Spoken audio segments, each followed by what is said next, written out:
Кыргызстан тышкы саясатта көп векторлуу иш алып барып, бир катар эл аралык уюмдарда коопсуздук жана экономика боюнча алгылыктуу демилгелерди көтөрүп келе жатат. Бул жолу болсо Шанхай кызматташтык уюмуна мүчө мамлекеттин лидерлери Астана шаарына чогулду.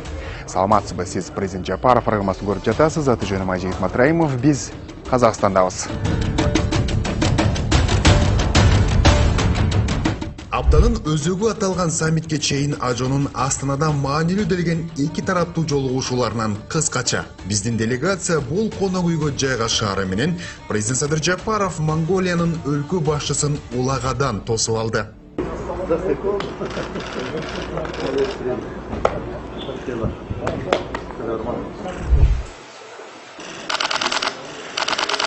Эки лидердин максаты бир: соода экономикалык жана маданий гуманитардык кызматташууну мындан ары тереңдетүү, ошондой эле тоо кен тармагында жана туризм чөйрөсүндө биргелешкен долбоорлорду ишке ашыруу.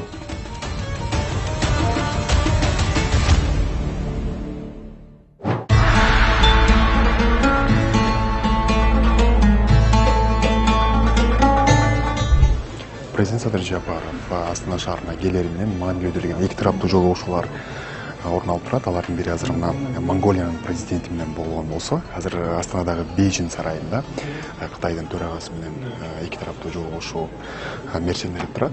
Бул жакта болсо чагылдыруу үчүн прессанын көптүгүн айтпаңыз, бул жакта да бар жана бул залда да.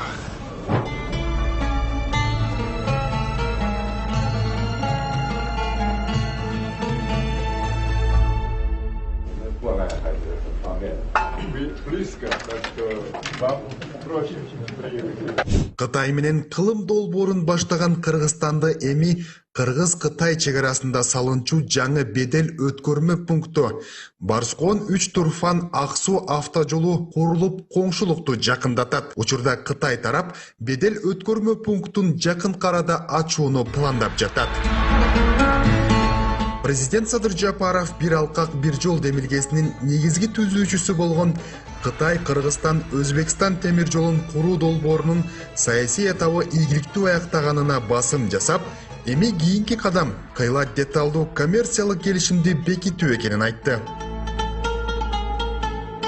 Си Цзиньпин белгилегендей, Кытай өлкөн Кыргызстанга кызыктар жана жүргүзүлүп жаткан реформаларда өлкөнү колдой турганын, бардык багытта кызматташууга кызыктар экенин айтты. Өз ара товар жүгүртүүнүн көлөмү жылдан жылга көбөйүп, 2023 жылдын жыйынтыгы боюнча 20 миллиард долларга жеткен. Ошондуктан Кытай тарап Кыргызстан менен авиа каттамдарды көбөйтүүгө жана экологиялык таза продукцияларды импорттоого кызыгууда.